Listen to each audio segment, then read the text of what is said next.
Kieran Conley, explains why so many board members left and why they've not been replaced. We all know they were skint, but an operating loss of 17.2 million is horrific, especially for a club plying its trade in Scotland. Thanks, Phil. A bit harsh on Phil Clement, I think. But Drew Ashcroft, never mind the loans, get rid of some of the dud players. And one more here from John Neal. As a lifelong Gears fan, I would like to know where has the money gone. And Burnsy, that's one that struck me. I mean, this isn't a club that's been languishing in the bottom divisions, like they previously were. In the last 3 years, they've won Domestic League, the Scottish Cup, the League Cup. They've won...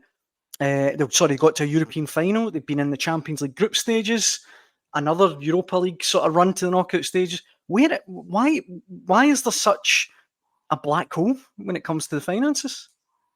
I mean, they've obviously brought in a lot of players on big money, and big money in terms of what Rangers spend. You know what I mean? After the European run, they did invest heavily. They put the wages up significantly, and that is now obviously they can no longer afford to run at those levels, and that's why Philippe Clement has had to get rid of a number of players to free up the wage bill and bring his own players, and he had to do that in the summer. You know what I mean?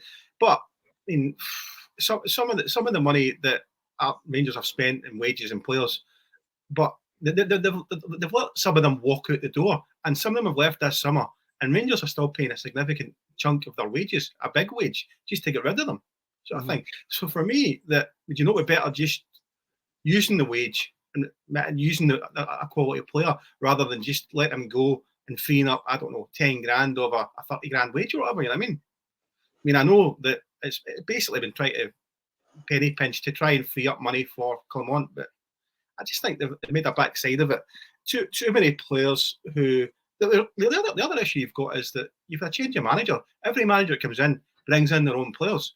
When Michael Beale brought in several players, he thought he was there for the long term. A lot of them have been wiped out. Clement's now in, he's bringing in players. He thinks he's there for the long term. You can't keep just changing the managers and then changing the squads. And that financially leaves a big, massive hole. They're also still paying the previous two managers, which is going to hit them in the pocket. The previous two, Scott, Gio Van Bronckhorst as well, eh?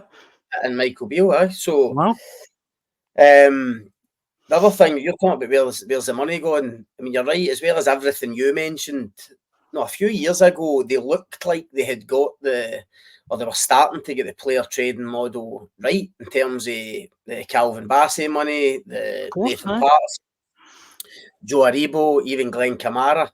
So a few years ago, on the last few, there has been money come in, but that seems to have stopped. And as Scott touched on, ultimately the reason that stops is poor recruitment, and that's what they've been guilty of in the last couple of years. You think of the money that Gio and Michael Beale spent on players who have not or will not get Rangers any money back on, and clubs like Rangers and Celtic in this environment in Scottish football, you can't survive like that. It can't be that way. So that's what they need to get back to.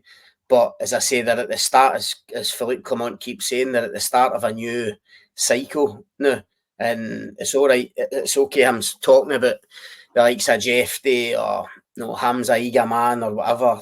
That's fine. These guys might make a profit, but you're talking this is 2-3 years down the line. So Rangers need to be competing for trophies now, and that's the huge challenge, and it's what I think fans kind of struggle to get their head around at, how they've ended up in this position. As you say, a couple of years ago, a European final, challenging for titles, having previously won the title, and getting into the Champions League, and now, for whatever reason, they look a million miles away from that.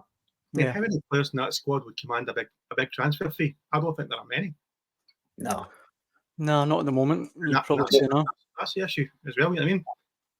No, that side. I'd forgot, Scott, about Calvin. What was Calvin Bassey? 20 million?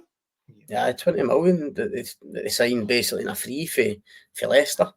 Joe Aribo, 10 million. Kamara, something similar. That's a lot of money. I know.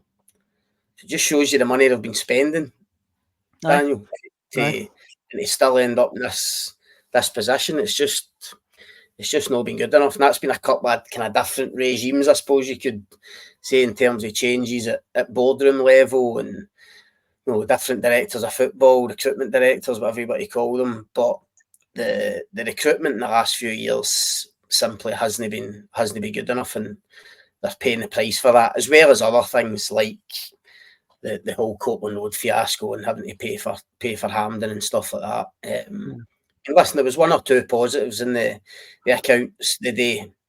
They've managed to get certain figures down. They're obviously free of litigation for the first time in a few years. So there's a few kind of crumbs of comfort, but there's no getting away for that headline figure, and that's the one every fan will latch onto. So it doesn't make for good reading. On the comment section, Mark Bell, watching live on Facebook, says if they finish third and sack the manager, it'll kill them again.